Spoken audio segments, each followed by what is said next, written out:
बिस्मिल्लाहिर्रहमानिर्रहीम। फ्रेंड्स, उम्मीद है आप सब खैरियत से होंगे। आज की वीडियो में हम traditional boat shape neck line के अंदर ड्रॉप शेप बनाएंगे और मैं आपको दिखाऊंगा कि हम किस तरह आसानी के साथ इस शेप को कट कर सकते हैं। तो उसके लिए चलते हैं अपनी आज की वीडियो की तरफ। सबसे पहले हम एक रफ स्केच ड्रॉ करेंगे। यहाँ देखें, मैंने पेपर डबल करके 4.5 इंच के ऊपर मेजरिंग टेप रख के ज़ीरो पे मार्क किया और इस तरफ यहाँ 1.5 इंच जगह छोड़ी है। अब इस मार्क के पैरेलल स्ट्रेट लाइन ड्रॉ करेंगे। मैं मेजरिंग टेप इस्तेमाल कर रहा हूँ, आप स्केल भी ले सकते हैं। देन उसके बाद हमने गले की मेजरमेंट्स लेनी है। गले की मेजरमेंट्स लेने के लिए हम क्या करेंगे, ये जो ऊपर मैं ज़ीरो पे मार्क लगा रहा हूँ, ये वाला, इसके ऊपर से हमने स्ट्रेट में कट कर देना है ताकि हमारा पेपर सीधा हो जाए। 3.5 इंच के ऊपर ये मैं गला लगा रहा हूँ और उसके बाद 1.25 इंच के ऊपर ये एक दूसरा निशान लगा रहा हूँ जहाँ हमने अब ड्रॉप शेप बनानी है। गले की मेजरमेंट और ड्रॉप शेप का निशान हमने लगा लिया है। अब हमने यहाँ लाइंस ड्रॉ कर लेनी है। ये वाली लाइन गले की मेजरमेंट की आ जाएगी और इसके नीचे वाली जो दूसरी लाइन है, ये ड्रॉप शेप की आ जाएगी। देन उसके बाद हमने ये देखना है कि हमने ड्रॉप शेप कितना गहरा बनाना है। मैं 0.25 इंच बना रहा हूँ, 0.75 इंचज़ पे मार्क करूँगा और चाक की मदद से गुलाई बना दूँगा। आपने तमाम स्टेप्स को फॉलो करना है, इस तरह आप गुलाई बनाएंगे। देन उसके बाद आपने गले की गुलाई बनानी है। चॉक की मदद से आपने इस तरह गोल शेप बना देनी है, तो ये आपके गले का स्केच बन जाएगा। अब हम इस स्केच को बुकरम के ऊपर बनाते हैं। बुकरम के ऊपर हम यही सेम स्केच बगैर लाइंस के बनाएंगे। तो उसके लिए हमने ये करना है कि 4.5 इंच, यानी हमारा जो गला है वो 9 इंच है, तो हमने 4.5 इंच से 1 या 1.5 इंच ज़्यादा फोल्ड कर लेना है। ये देखें, मैं यहाँ 5 इंच के करीब फ़ोल्ड कर रहा हूँ, यानी 5 इंच फ़ोल्ड करने का मतलब ये है कि ये 10 इंच हो गए। प्रेस कर लेना है, यानी आपने कॉर्नर बिठा लेना है। देन उसके बाद आपने ऊपर से जो एक्स्ट्रा है उसको स्ट्रेट कर लेना है कट करके। देन उसके बाद अब हमने फाइनल मार्किंग करनी है। ये देखें, 4.5 के ऊपर हम निशान लगाएंगे तो हमारा गला जो है ये ऊपर से 9 इंच रेडी होगा। 4.5 के ऊपर निशान लगाया। देन उसके बाद हमने 3.5 के ऊपर यहाँ निशान लगाना है। जब मैं 3.5 के ऊपर निशान लगाऊंगा तो मेरा ये गला 3 इंच रेडी होगा, क्योंकि ऊपर से आधा इंच सिलाई में चला जाएगा। ड्रॉप शेप के लिए 1.25 इंच के ऊपर मार्क करूँगा। ये 1.25 इंच के ऊपर मार्क किया। अब हम लाइंस ड्रॉ किए बगैर इस स्केच को काट लेंगे।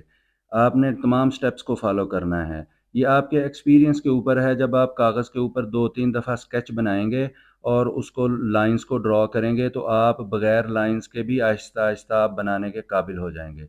स्केच को बुकरम के बड़े पीस के साथ से हमने अलहदा कर लेना है। दोनों तरफ 1 से 1.5 इंच का गैप हमने देना है ताकि हम गले की कटिंग कर सकें। तो पहले हम ड्रॉप शेप को अंदर से कट करेंगे। ड्रॉप शेप कट करने के लिए आपने कोशिश ये करनी है कि कैंची का पीछे का या दरमियान का हिस्सा इस्तेमाल करें और बुकरम को हाथ से घुमाते जाएं शेप के मुताबिक, तो ये आसानी से कट जाएगा। और देन उसके बाद हमने ये गला काट लिया। गला काटने के बाद अब हमने बाहर की शेप काटनी है। आधे से 0.25 इंच आपने अपनी डिमांड के मुताबिक रखना है, जैसे आपकी ज़रूरत है रख के हमने इसको बाहर से काट लेना है। और इस तरह ये देखें, हमारे गले की बेहतरीन सी खूबसूरत शेप कट के हमारे सामने आ गई है। अब हमने इसको कपड़े के ऊपर चिपकाना है और अपनी शर्ट के ऊपर लगाना है। मैं सिल्क के ऊपर गला चिपका रहा हूँ। सिल्क के ऊपर गला चिपकाना ज़रा मुश्किल होता है, क्योंकि सिल्क जो है ये अपनी जगह पे ठहरता नहीं है।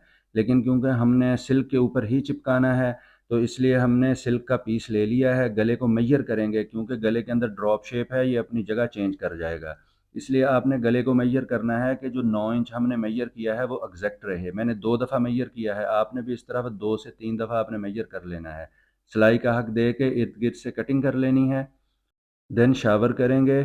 शावर करने के बाद सिलाई का हक बुकरम के ऊपर की तरफ फोल्ड करेंगे और आयरन से अच्छी तरह आपने इसको प्रेस करके बिठाना है। सिल्क है, इसको आपने अच्छे से आयरन करना है ताकि ये बैठ जाए और उसके बाद गले को सेंटर कर लेना है। जब आप सिल्क के ऊपर गला चिपकाएंगे तो ये आसानी से सेंटर नहीं होगा, ये अपनी जगह भी छोड़ेगा, इसलिए आपने बहुत आराम के साथ इसको सेंटर करना है। तो ये हमने गले को सेंटर कर लिया। अब पैर का फासला दे के आपने सिलाई लगा लेनी है गले के इर्द गिर्द। तो ये गले के इर्द गिर्द सिलाई लगाई हमने। सिलाई लगाने के बाद जो अंदर एक्स्ट्रा है हमने वो सिलाई के साथ साथ से कट कर देना है। गले के ऊपर के दोनों कॉर्नर जो हैं इनको कैंची की मदद से नीट करेंगे। देन उसके बाद अब हमने इसको शर्ट के ऊपर चिपकाना है। तो शर्ट के ऊपर चिपकाने के लिए जो सबसे अहम पॉइंट है वो ये है कि आपने गले का जो सेंटर बनाया था उसको और शर्ट को फ़ोल्ड करते वक़्त जो शर्ट का सेंटर था उसको ऊपर बिल्कुल सीधा रखना है। सिल्क है, ये बार-बार अपनी जगह छोड़ेगा, आपने इसको बार-बार सीधा करना है। देन उसके बाद आपने सिलाई लगानी है। सिलाई लगा के ड्रॉप शेप के अंदर से आपने सिलाई को घुमाना है। आपने सिलाई को बिल्कुल बुकरम के किनारे के साथ-साथ लगाना है। सिलाई को आपने बुकरम के ऊपर नहीं चढ़ने देना, अदरवाइज़ गले को जब आप पलटाएँगे तो आपके गले की शेप खूबसूरत नहीं रहेगी। आपने बिल्कुल साथ-साथ बुकरम के सिलाई लगानी है। जहाँ से कर्व जो है वो तंग है, वहाँ से आपने मशीन को अगर हाथ से चलाना पड़े तो आपने मशीन को हाथ से भी चलाते जाना है।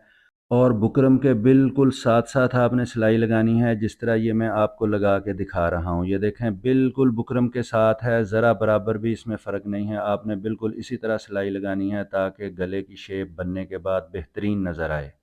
हमने गला शर्ट के फ्रंट के ऊपर स्टिच कर लिया है, एक्स्ट्रा धागे कट करेंगे। एक्स्ट्रा धागे कट करने के बाद सिलाई का हक दे के अंदर से कपड़ा निकालेंगे। ये आपने फ़ॉलो करते जाना है तमाम स्टेप्स को। सिलाई का हक़ आपने देना है, लेकिन बहुत ज़्यादा भी नहीं देना। गले से कपड़ा निकाल लिया हमने, अब हमने जो ड्रॉप शेप बनाई थी उसके अंदर से भी हमने कपड़ा निकाल लेना है। इस तरह आपने ड्रॉप शेप के अंदर से कपड़ा निकाला, कपड़ा निकालने के बाद अब हमने गले को पलटा लेना है। लेकिन पलटाने से पहले आपने छोटे-छोटे कट्स लगाने हैं ताकि जब हम गला पलटाएँ तो कपड़ा तंग ना करे हमें।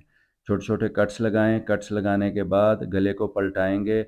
जो कॉर्नर्स हैं ये देखें मैंने एक पेंसिल रखी हुई है, मैं पेंसिल की मदद से कॉर्नर्स को निकालता हूँ ताकि कॉर्नर्स जो हैं वो बनने के बाद खूबसूरत दिखाई दें।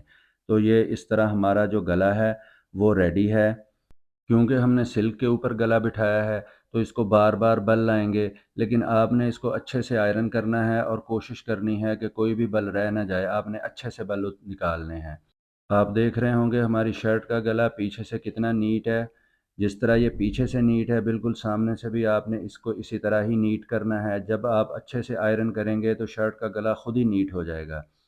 आपने बार-बार शावर करना है और गले को अच्छे से नीट करना है, लेकिन आपकी आयरन इतनी ज़्यादा गर्म नहीं होनी चाहिए कि सिल्क आपकी जल जाए। तो इस तरह ये देखें हमारी शर्ट का गला रेडी है, ये बन के बहुत खूबसूरत दिखाई दे रहा है। अब आपने शर्ट के बैक और बाजू साथ स्टिच कर लेने हैं। स्टिच करने के बाद ये देखें मेरी जो शर्ट है वो रेडी होके आपके सामने है। तो मैंने एक दफ़ा दोबारा से इसके गले को आयरन किया है। गले को आयरन करने के बाद अब ये जो दरमियान है गले का, यहाँ हम एक बीड ऐड करेंगे और गले को हम फ़ाइनल करेंगे। तो ये थी हमारी आज की वीडियो। दुआओं में याद रखिएगा, चैनल सब्सक्राइब कीजिएगा। अल्लाह हाफ़िज़।